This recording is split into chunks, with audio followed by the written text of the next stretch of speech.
देवतुल्य भाइयों, देवी स्वरूपा बहनों, शक्ति स्वरूपा माताओं, आप सब तैयार बैठे थे। बिल्कुल अपनी तैयारी पूरी पीक पे थी आपकी। अश्वमेध हमारा जो मुंबई का होने वाला था उसके लिए। इस बीच कोविड आ गया। अब कोविड आ गया तो कोविड से अब कौन लड़े, क्योंकि आप कितना भी लड़ें अल्टीमेटली उसने तो अपना काम दिखा दिया। पूरा देश में, विश्व में, सारे सब जगह उसका प्रकोप देखा जाता है। स्पेशली मुंबई, इंदौर, दिल्ली, अहमदाबाद, इन सब सिटीज़ में बहुत ज़्यादा प्रकोप है। और इसी वजह से हमको एक साल आगे बढ़ाना पड़ा कि हम 2021 के बजाय 2022 में करेंगे। मुझे पूरी उम्मीद है कि 2021 में ये सब शांत हो जाएगा पूरा। 2022 में अश्वमेध यज्ञ होगा। और उससे पहले हमारे परिजनों के लिए हमने कुछ एक्सरसाइजेस छोड़ी। वो एक्सरसाइजेस के लिए मैं आपको यहाँ बुलाया, मैंने बात करने के लिए। भाइयों बहनों, ये जो टिटवाला में 1 लाख वृक्षारोपण अभियान, 1 लाख वृक्षारोपण अभियान का संकल्प आप लोगों ने लिया है, बड़ा भागीरथी संकल्प है। हजारी किसान के बारे में गुरुदेव उदाहरण दिया करते थे कि हजारी किसान ने अकेले अपने बलबूते एक एक करके आम के वृक्ष लगाना चालू किए। तो उसका चमत्कार ये हुआ कि देखते देखते एक बहुत बड़ा बगीचा बन गया। हजारी बाग कहलाता है वो। हजारी बाग डिस्ट्रिक्ट है झारखंड में, जो उन्हीं के नाम पर है, और उनके नाम पर उसको घोषित कर दिया गया कि ये हजारी बाग कहलाएगा। मित्रों, जो भी अच्छे काम करता है, जो भी बड़े काम करता है, उस बड़े काम करने वाले को हमेशा कोई न कोई उपाधि दी जाती है, और उसको हजारी किसान को हजारी बाग का अभिभावक कहा गया, पिता कहा गया। आप लोग जो काम कर रहे हैं बहुत ही बढ़िया काम कर रहे हैं। इससे एक वातावरण बहुत बढ़िया बनेगा। स्पेशली आपकी जो अर्थनगरी है, महानगरी है, ये इसको एक अच्छी ताज़ी हवा मिलेगी। ये पिछले दिनों आपने देखा होगा 3 महीने जब फॉल चल रहा था, फॉल मतलब ये वसंत के बाद की जो स्थिति थी, उसमें आपने देखा होगा कि उस समय वातावरण कितना शुद्ध हो गया था। हमारे यहाँ से छत से सारा हिमालय दिखाई पड़ता था, पूरा हिमालय, जबकि पहले नहीं दिखाई पड़ता था। सहारनपुर से सारा हिमालय दिखता था।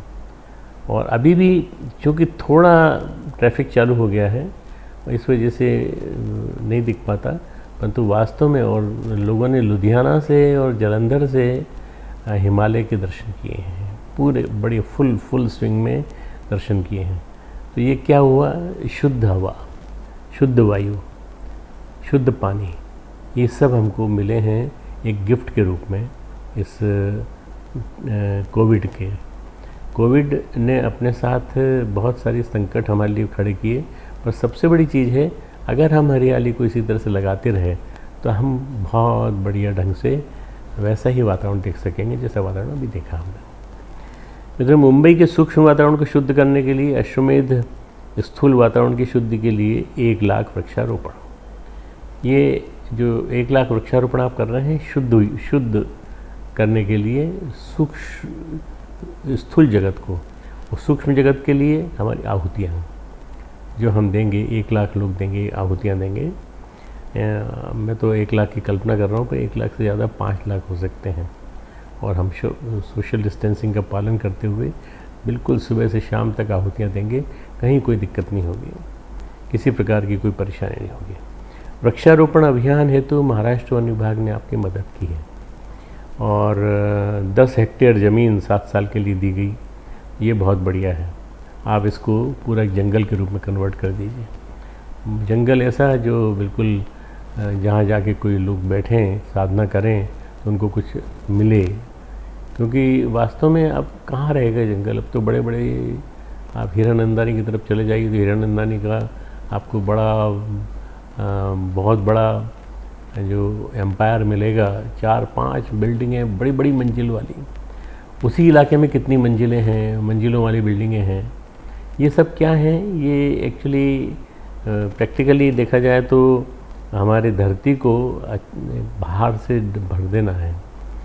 प्रथम चरण में हमने 9 जून 2019 को शांतिकुंज प्रतिनिधि द्वारा भूमि पूजन एवं 500 परिजनों द्वारा 500 सीड बॉल्स का चयन किया गया और उनका रोपण किया गया। सीड बॉल्स जो होते हैं वो सीड डाल के मिट्टी से कवर कर लेते हैं और उनको जहाँ डालते हैं वहाँ पर वो जब टाइम मिलता है तो वो वृक्ष के रूप में कन्वर्ट हो जाते हैं। दूसरे चरण में 7 जुलाई 2019 को शांतिकुंज प्रतिनिधि योगेंद्र गिरी द्वारा पौधों का पूजन किया गया। 1200 से अधिक संख्या में जुटे मुंबई के परिजन ने 10,000 वृक्षों का आरोपण किया। ये बहुत बड़ी बात है। उन 10,000 वृक्षों के माध्यम से ही आपकी ये जो टिटवाला की जो भूमि है उस पर हरियाली बड़ी बनी है। तीसरा चरण था आपका 9 फरवरी 2020 को, इसमें शांतिकुंज प्रतिनिधि परमेश्वर साहू द्वारा पौधों का पूजन किया गया। 750 मुंबई के परिजनों द्वारा 750 आप सब लोग इकट्ठे हुए थे मुंबई के परिजनों द्वारा आपने 12,000 वृक्षों का आरोपण आधुनिक जापानी मियावाकी पद्धति द्वारा किया आपने। मियावाकी पद्धति एक नई पद्धति है जिसमें वृक्षों को पानी मिलता रहता है निरंतर और वृक्ष मरते नहीं हैं। चौथा चरण है गुरु पूर्णिमा 2020 से श्रावणी पूर्णिमा तक जो चल रहा है पीरियड अभी। कल है श्रावणी पूर्णिमा, बहुत अच्छा पुण्य पावन पर्व है कल, जब बहनें भाई को राखी बांधेंगी। पर मुश्किल है क्योंकि अब केवल दी जा सकेगी राखी। इसको अदरवाइज़ न लें हमारे भाई लोग कि हमारी बहनों ने राखी नहीं बांधी। वो राखी को एक प्रकार का व्रत बंधन माने और ये माने कि हम सब वृक्षारोपण करेंगे और वृक्ष की रक्षा करेंगे। वृक्ष को राखी बांधने कोई दिक्कत नहीं। 50,000 वृक्षों का आरोपण जो है वो ग्रो ट्री संस्था के साथ मिलकर के आपने किया। 50,000 वृक्षों का 5वां चरण कल से चालू हो जाएगा श्रावणी पूर्णिमा के बाद। महाराष्ट्र सरकार द्वारा 3 हेक्टेयर ज़मीन दी गई है आपको और इसमें से 25,000 वृक्षों का आरोपण किया जाएगा ग्रो ट्रीज संस्था के द्वारा। ग्रो ट्रीज मतलब वृक्षों को पैदा करिए, वृक्षों को खड़ा करिए, वृक्षों को बड़ा बनाइए।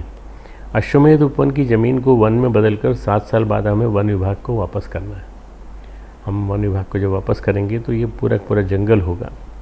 वन विभाग जो है इसको एंजॉय करेगा और यहाँ हो सकता है कि कुछ जीव जंतु भी हमारे डेवलप हो जाएं, कुछ वन्य जंतु भी वन्य पशु भी उसमें वहाँ आ जाएं।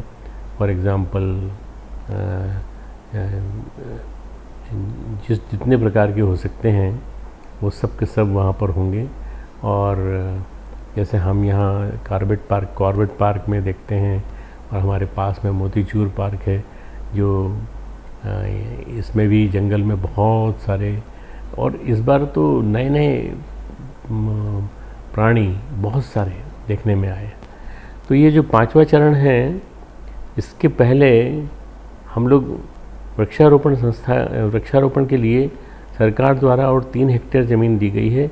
25,000 वृक्षों का आरोपण करेंगे रोटरी संस्था के साथ। और इस उपवन में अभी 40 मजदूर, 4 से 5 परिजन, 7 से 8 घंटे नित्य श्रमदान कर रहे हैं। मैं जानता हूँ आप लोग सब काम में लगे हैं, घर पे बैठे काम कर रहे हैं। तो आप कैसे करेंगे, रेगुलर तो नहीं कर पाएंगे।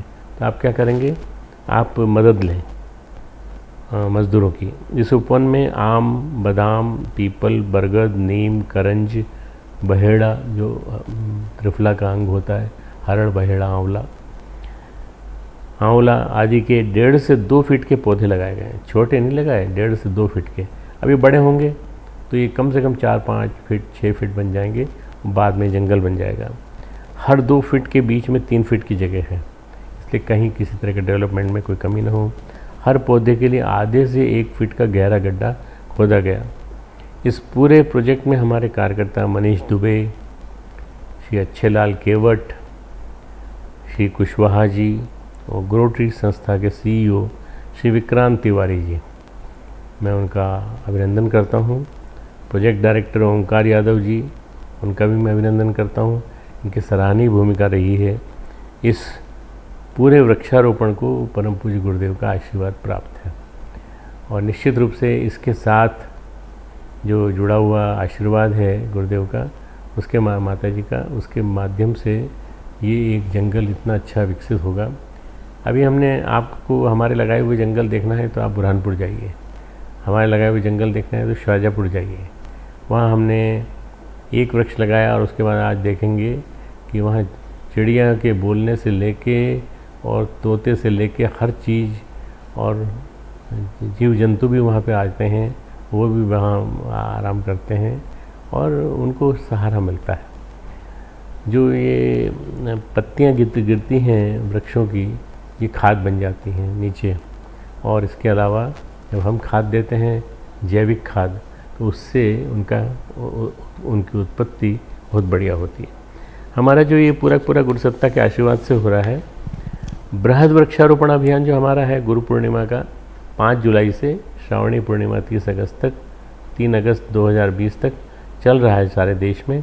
इसमें हम लोग कुछ वैरायटी के कार्यक्रम करते हैं। माता जी की वाड़ी, प्रत्येक देव परिवार जिनके पास आंगन, छत, बालकनी है। अब आप कहेंगे तो हमारे पास तो कोई घर में ज़मीन नहीं है। ज़मीन नहीं है तो कोई बात नहीं, आप बालकनी में कर दीजिए, उसमें कोई दिक्कत नहीं है। 3 बाय 3 की जगह निकालिए, माता जी की बाड़ी में, घरेलू रोपणी में, नर्सरी में 50 पौधे अपने स्थापित करें। उसमें 10 तुलसी के हों, 10 पुदीना के हों, 10 मतलब मेंथा के हों और 10 आपके मर्जी के जो पौधे हों वो हों। आप अगर लगाएंगे तो क्या होगा कि आपके घर का जो वो है वायुमंडल, वो बहुत बढ़िया रहेगा।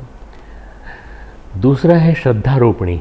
श्रद्धारोपणी प्रत्येक शक्तिपीठ अपने यहाँ 10 बाय 10 के, यहाँ जो बैठे हैं महाराष्ट्र के लोग और हमारे मुंबई के आसपास के लोग, 10 बाय 10 की रोपनी तैयार करें, जिसमें 500 से लेके, रोपनी है ना नर्सरी, 500 से लेके 1000 पौधे तैयार हो सकते हैं। इन पौधों को जन्मदिन, विवाह दिन और तरु प्रसाद के रूप में उपयोग कर सकते हैं।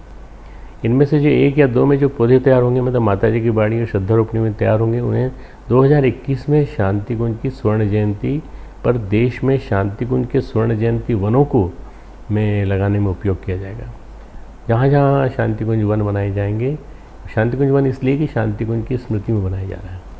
शांति कुंज की स्वर्ण जयंती की स्मृति में 50 साल हो रहे हैं पूरे। 1971 में परम पूज्य गुरुदेव ने शांति कुंज में चरण रखा था और उसके बाद से 50 साल होने को आ रहे हैं। बृहद वृक्षारोपण हो तो अपने क्षेत्र में खाली भूमि, टेकरी, पहाड़ी, विद्यालय, जो भी आपको दिखे उसको गोद ले लीजिए। नदी का तट, उसको गोद ले लीजिए। विद्यालय शांति कुंज स्वर्ण जयंती वन के रूप में विकसित करें तथा पुत्र योजना अंतर्गत, तरुपुत्र योजना अंतर्गत सामूहिक वृक्षारोपण हेतु भी उपयोग किया जा सकता है। एक काम जो आप कर सकते हैं, आपको लगता है हम तो मल्टी स्टोरेड बिल्डिंग में रहते हैं, हम क्या करें? गमलों में स्वास्थ्य, चयनित 20 वनौषधियों के रूप में हमने किताब लिखी थी 1982 में। आप उस चयनित वनौषधियों को घर घर में गमलों में रोपण कर सामान्य स्वास्थ्य रक्षण कर सकते हैं। कई बार आपके यहाँ तकलीफ होती है तो आप बाहर दवा ढूंढने जाते हैं। बाहर दवा ढूंढने जाने की ज़रूरत ही नहीं है आपको। क्यों? क्योंकि आपके घर में दवा है, गमला है।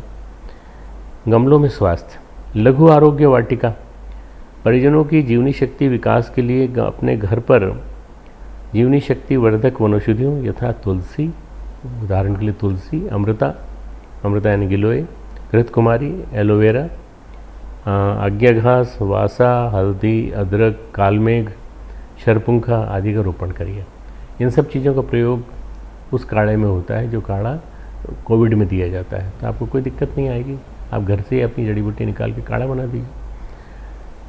अगला है शाक वाटिका, घर घर में आंगनवाड़ी का विकास करना, जिससे परिजनों को पर्यावरण के प्रति जागरूकता, पारिवारिक पोषण हेतु रसायन रहित शाक।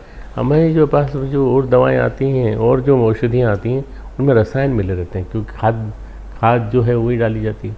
आप जो है अपने घर की खाद, घर की नेचुरल, जो जिसको ऑर्गेनिक खाद कहते हैं, वो यूज़ करिए। अगला है बीज बम। बीज बम कौन सा होता है? इसमें फल तथा आम, जामुन, बेल आदि के बीजों को गोबर युक्त मिट्टी के गोले बनाकर उनमें बीच में रखना, बाद में आसपास के खाली स्थानों पर जहाँ आपको मौका मिले वहाँ डाल दीजिए उनको। जंगलों में उचित स्थान पर रख देना, जिससे वर्षा होते उनमें अंकुर निकलने लगे और वो एक पौधे के रूप में डेवलप हो जाए। अगला क्रम है तुलसी वृंदावन की स्थापना। घर घर में तुलसी के बिरवे की स्थापना, तुलसी के पौधों का वितरण। एक अंतिम कार्यक्रम है एक परिजन एक वृक्ष। यदि और कुछ नहीं कर सके तो इतना तो अवश्य किया जा सकता है कि इस अवधि में हमारे परिजन एक वृक्ष तो अवश्य लगाएं। परिवार में 4 सदस्य हों तो 4 वृक्ष लगाएं। उनकी कम से कम 1 वर्ष तक पूरी देखरेख करें। जैसे बच्चों की देखरेख करते ना, तो हमारा बच्चा है, पढ़ रहा है कॉन्वेंट में, पढ़ रहा है अभी स्कूलिंग में, तो उसका आप देखभाल करते हैं, इसी तरह से आप उस वृक्ष की भी तरुपुत्र मानकर देखभाल करिए। लाखों वृक्ष अल्प से प्रयास से लग जाएंगे। आपके परिवार द्वारा लगाए गए वृक्षों की संख्या हमें सीधे अथवा संगठन शक्तिपीठ के माध्यम से मिलती रहेगी। आप भी अपना जो डिटेल अहवाल है, डिटेल जो आपका वर्णन है, वो आप भेजते रहें। रक्षाबंधन कल है, भाई बहन एक दूसरे के नाम का वृक्ष लगाइए। इससे बढ़िया क्या हो सकता है। तरुपुत्र भेंट करें, और अगर तरु भेंट करें, वृक्ष भेंट करें, बढ़िया भेंट तो यही हो सकती है। मिठाई तो थोड़ी देर ख़त्म हो जाती है, मिठाई नुकसान भी कर सकती है, क्योंकि इस कोविड के पीरियड में मालूम नहीं क्या लोगों के पास सुरक्षित रखा होगा, वही निकाल रहे हैं इस समय तो। इसलिए मिठाई के चक्कर में न पड़ें, आप तो तरु भेंट करें।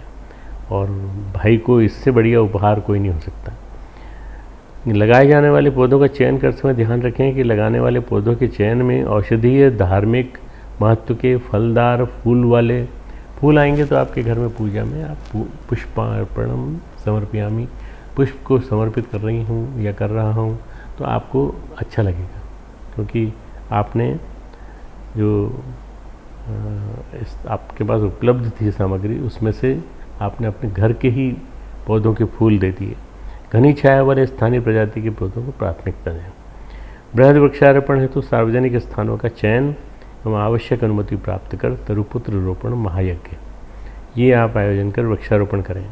स्वच्छ एवं हरित भारत, हमारा जो सबसे बड़ा सपना है स्वच्छ एवं हरित भारत, साफ हो और हरा भरा हो भारत, हमारी गुरु सत्ता के लिए एक सार्थक श्रद्धांजलि होगी। 2026 में वंदनीय माता जी की जन्म शताब्दी हम मना रहे हैं, तब तक हम पूरे देश को हरा भरा कर दें।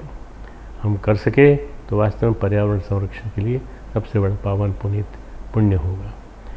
वृक्षारोपण को वास्तव में परम पुनीत पुण्य माना गया है, और अगर आप इस कार्य में लगते हैं, देखते देखते आपके मुंबई को आप पूरा हरा भरा कर देंगे।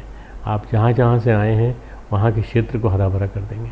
खूब खूब मंगल कामनाएं, खूब खूब गुरुदेव माता जी के आशीर्वाद, और मेरे और जी की दोनों की तरफ से आप सबको खूब खूब प्रणाम। हमारे बीच IAS ऑफिसर जितेंद्र रामगांवकर जी जुड़े हुए हैं, डेप्यूटी कंजर्वेटर ऑफ फॉरेस्ट, और उन्होंने हमको इतनी इजी वे से हेल्प कर दिया लैंड देने में। और आपने उनको मुंबई आए थे तब फेलिसिटेट भी किया था, तो उन्होंने हमको पहले 10 सेकंड की, अभी भी लैंड कम पड़ी, 1 लाख वृक्षारोपण किए, तो उन्होंने तुरंत उपलब्ध करा दी। He is a very senior IAS officer also and a very humble and kind hearted person. तो आप उनको एक ब्लेसिंग्स। आपको बहुत बहुत धन्यवाद, बहुत बहुत धन्यवाद, क्योंकि आपने जो काम किया वो बहुत बढ़िया काम किया। सबसे बढ़िया ये गायत्री परिवार जो है एक निष्काम भाव से, निस्वार्थ भाव से काम करने वाला संगठन है। इसको कोई दिक्कत नहीं आएगी। सरकारी मदद का हम सदुपयोग करेंगे और हम और ज़्यादा आपके वनों को विस्तार देंगे, इसमें कोई विश्वास रखिए पूरा।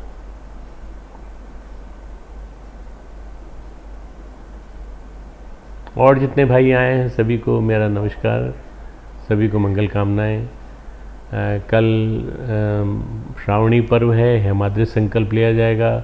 आप अपना यज्ञोपवीत बदलेंगे, और हेमाद्रि संकल्प में प्रायश्चित संकल्प लिया जाता है कि जो साल भर की कोई गलतियां हुई हों तो उनको हमें माफ़ कर दीजिए। भगवान आराध्य देव हमें माफ़ करें, और इसके अलावा हमारे साथी, हमारे दोस्त, हमारी पत्नी, हमारे बच्चे, वो हमें माफ़ करें। इस तरह से हम क्षमा भी मांगते हैं। क्षमा मांगने के साथ साथ हम एक नया जीवन क्रम शुरू करते हैं। श्रावणी जो है सृष्टि का जन्म पर्व है।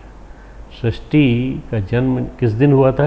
ये श्रावणी के दिन हुआ था, इसलिए ये बहुत महत्वपूर्ण पर्व है। नमस्कार। तो डॉक्टर साहब का हम बहुत हृदय से साधुवाद करते हैं, हमारे बीच पधारे।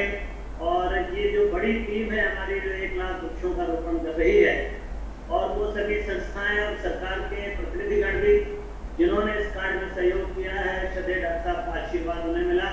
परम पूज्य गुरुदेव वंदनीय माता जी की कृपा से शांति कुंज का एक महाअभियान जो चल रहा है, वृक्षगंगा अभियान, इसके प्रणेता के रूप में, इसके मार्गदर्शक के रूप में श्रद्धेय डॉक्टर साहब हम सबके बीच आए। आइए सबकी तरफ से हम गुरु सत्ता को प्रणाम करते हैं। ओम नमो स्तवनंताय सहस्रमूर्तये सहस्रपादाक्षि शिरोरुबाहवे सहस्रनाम्ने पुरुषाय शाश्वते सहस्रकोटि युगधारिणे नमः सहस्रकोटि युगधारिणे नमः। पुनश्च श्रद्धेय डॉक्टर साहब का बहुत बहुत धन्यवाद। हमारे YouTube चैनल शांति कुंज वीडियो गायत्री परिवार को सब्सक्राइब करें एवं बेल आइकन जरूर दबाएं ताकि गायत्री परिवार की विभिन्न गतिविधियों की जानकारी आपको मिलती रहे।